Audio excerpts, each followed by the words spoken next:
right, welcome to the LUMR Podcast. That is London Underground Music Review. We are now audible and visual. Thanks for tuning in.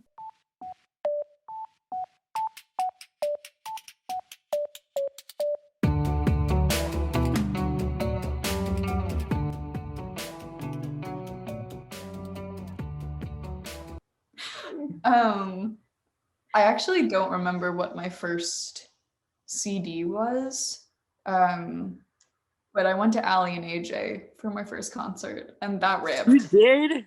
I did. I didn't know that. That's amazing. You gotta talk about that. It was at, what's it called?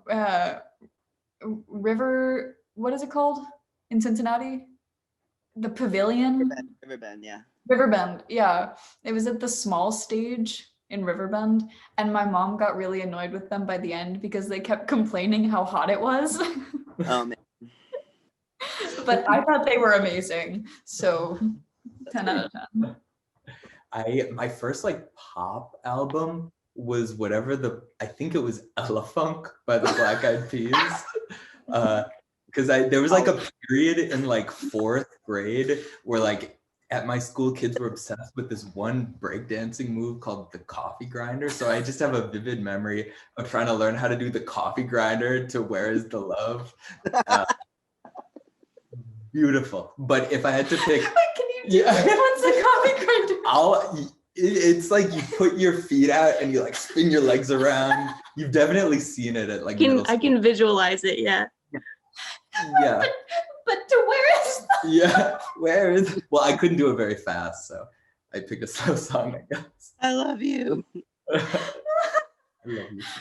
Oh my God. American Idiot would be my real